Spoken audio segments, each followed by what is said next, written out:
Masih di Jelang Beduk hanya di TVRI. Oke, kita lanjut lanjutkan lagi. lagi obrolan tadi menyambung yang saya sampaikan tadi. Sombong dalam hal ibadah tuh. Misal saya puasa Senin Kamis nggak pernah lepas, sholat tahajud nggak pernah lewat. Nah, itu gimana tuh Bu jatuhnya? Ada loh orang kayak gitu kan. kata ibu ya itu songong. Iya, itu kan waktu menasehati itu kadang Iya. gitu. Iya, atau misalnya enggak diucapkan di status WA-nya kan Iya, gitu. Aduh, gitu. alhamdulillah pegel-pegel kaki habis setengah jam tahajud misalnya kan begitu ya. Bener, Kan? ada sombong digital Digital. istilahnya, Digital. sombong online, sombong Iya. online. Jadi sebetulnya takutnya kalau kita mengatakan demikian, kita ria dalam beribadah. Kan begitu. Ria dengan ikhlas, dia bedanya tipis sekali tapi ibadahnya jadi hilang sama sekali. Iya. Nah, inilah yang harus dijaga. Kalau kita memotivasi orang untuk beribadah, lebih baik dengan kita menyembunyikan ibadah yang kita punya. Kan begitu. Artinya takutnya ketika kita menyombongkan diri dengan ibadah yang kita punya, jatuhnya ke ria, ikhlasnya jadi habis, ibadahnya bernilai sia-sia. Nah, ini yang harus kita waspada. Artinya capeknya iya, ya puasa Senin Kamisnya iya, artinya haus laparnya iya, sholat malamnya capeknya iya. Tapi ketika kita menyombongkan kepada orang lain jatuh menjadi ria, ikhlasnya habis semua yang tadi itu. Tidak bernilai apa-apa. Nah, ini yang harus kita waspadai. Kalau dia ada cerita lagi tuh mengenai sombong, disombongin orang. Iya bener tuh Ustaz, itu gimana tuh? Boleh nggak kalau seandainya saya ketemu sama teman saya, terus dia ceritalah tentang pengalaman dia. Oh saya pernah ini, karena saya udah capek dengerinnya, saya bilang ya, oh iya saya juga pernah ke sana, tapi suasananya kok beda ya? Maksudnya untuk mematahkan itu. Intinya dia Boleh nggak ya? dia ada orang sombong sama dia, karena jengkel disombongin lagi sama dia untuk melawan Boleh nggak, kesombongannya Ustazah? dia. Manusiawi ya, kita manusia ini kan nggak mungkin kita berhati seperti malaikat. Artinya disombongin orang kita iya aja mungkin. kita. Namanya manusia ya, Panas manusiawi. juga. Pasti kita punya nafsu manusia juga Iya. kan begitu. Tapi selalulah jaga begini, jangan sampai perilaku yang kita lakukan itu adalah karena kita terpancing oleh apa yang dilakukan oleh orang lain. Jadi maksudnya perbuatan kita jangan terbentuk karena adalah dipancing oleh apa yang dilakukan oleh orang lain. Karena takutnya terjerumus ke situ. Tapi begini, seandainya kita menghadapi orang sombong untuk mematahkan dia, mungkin bisa dengan kata-kata tapi tidak dengan menyombongkan apa yang ada di kita. Mungkin oh begitu, emang yang lain gak ada yang lebih bagus daripada ya atau apalah. Iya. Artinya Iya, kata kita pilihlah kata-kata Iya. yang lain, Iya. jangan sampai kita terjerumus juga ke dalam sombong. Pasti ada kata-kata yang lain yang Menyindir mungkin pelan-pelan. menyindir Iya, pelan-pelan atau apa, menyadarkan dia bahwa apa yang dia ucapkan itu udah sombong itu jatuhnya gitu. Takutnya kalau kita sombong juga kita sama bedanya kita dengan mereka apa? Nggak ada Kan bedanya begitu, ya. nggak ada bedanya. Baik Ustazah, mengenai sombong ini memang lekat sekali dengan kehidupan masyarakat, juga dengan ibu-ibu ini pasti pernah mengalami, entah saudara, tetangga atau apapun pasti punya. Nah, ini ada yang mau nanya, kami persilahkan. Baik. Assalamualaikum warahmatullahi wabarakatuh. Waalaikumsalam warahmatullahi wabarakatuh. Nama saya Ibu Min Mutmainah dari pengajian Al-Hidayah Cukanggali Curug Tangerang. Ya.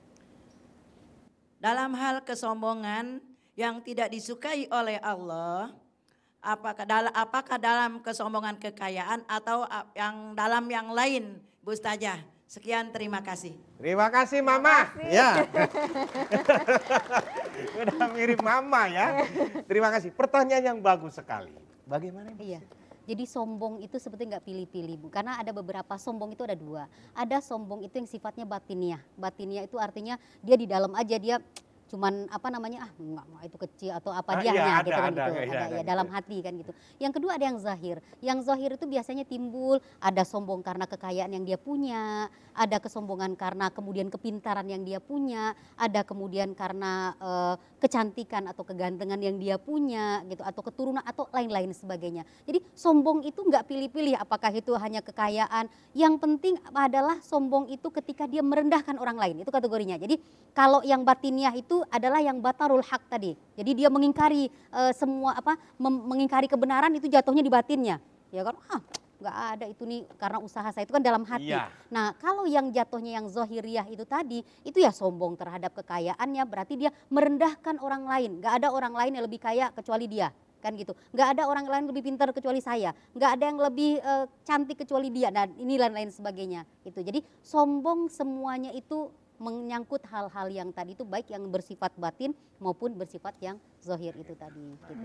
Jadi memang yang harus kita pahami adalah kita ini hidup ini filosofinya harus pakai filosofi tukang parkir.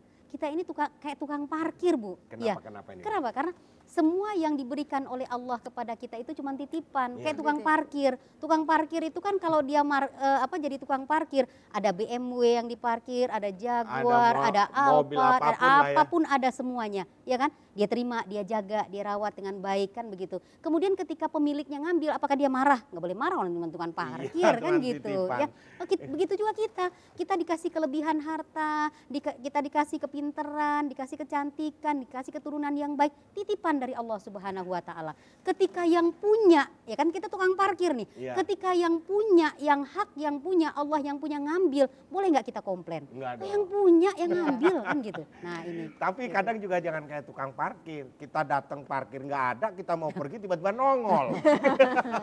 Ya kan? Ada pengalaman itu. Tiba-tiba prit siapa nih? Nah, Ya. oke. Baik itu sudah dijawab pertanyaan pertama. pertama. Kami persilakan ada yang bertanya kembali. Monggo Ibu, silakan. Assalamualaikum warahmatullahi wabarakatuh. Waalaikumsalam warahmatullahi wabarakatuh. Perkenalkan nama saya Ibu Mumun dari Majelis Taklim Cukanggali Curug Tangerang. Ya. Mau tanya Bu Ustazah, mengapa Allah tidak menyukai orang yang sombong? Assalamualaikum warahmatullahi wabarakatuh. Wabarakatuh. Waalaikumsalam. Oke, ini kayak ketok-ketok rumah orang, Bu Ustazah. Kalau sombong, oke, makasih ya Bu Ustazah. Pamit pulang. Kayaknya jemuran belum diangkatin ya Bu ya. Oke, kami persilakan. Silakan, Iya. Bu. Jadi dalam Al-Quran Allah Subhanahu Wa Taala sudah mengatakan wala tamshi fil ardi marahan, ya kan? Innaka lan dalam Al-Quran dikatakan bahwa janganlah kamu berjalan di muka bumi ini dengan sombong, ya kan? Karena kamu tidak akan pernah bisa antakrikal jabal, antakrikal ard. Kamu tidak akan pernah bisa menembus bumi ini, dan kamu tidak akan pernah bisa setinggi gunung. Dan Allah tidak menyukai orang-orang yang bersifat sombong. Artinya kata Allah, siapa sih gitu kan? Maksudnya hanya Allah yang boleh bersikap sombong. Sombong itu adalah selimutku, kata Allah. Jadi hanya Allah yang boleh, karena memang Allah lah yang memiliki segalanya. Yang Ya. menciptakan. Jadi semuanya. kita tidak boleh sama sekali, karena kita tidak akan pernah bisa melakukan apapun di luar batas mampu kita manusia. Gitu. Jadi karena ketika kita sombong berarti kita mengingkari bahwa yang hak yang punya itu adalah Allah. Makanya Allah tidak suka. Kan begitu. Kemudian dengan sombong kita merendahkan orang lain bahwa padahal derajat kita sama. Nah, inilah yang menjadikan Allah tidak menyukai orang-orang yang sombong. Sombong. Alhamdulillah kayak saya tuh nggak pernah nganggep orang lain tuh lebih jelek dari saya gitu, nggak pernah nganggep gitu Karena? ya. Karena saya yang paling jelek. Jadi, kadang bersyukur loh kita dikaruniai menjadikan saya tidak sombong. Coba saya dikaruniai yang putih, ganteng, cakep, mungkin saya akan sombong ya. Tapi saya bersyukur dengan seperti ini. Baik, nah banyak yang nanti akan kita sampaikan termasuk kesimpulan apa mengenai sombong ini. Jadi pemirsa yang ada di rumah jangan kemana-mana. Udah siapkan semua menu-menu bukanya yang udah siapkan di rumah. Tetap Udah siap stay semua. Setelah ini dinikmati sambil nonton apa itu Jelang Beduk hanya di TVRI.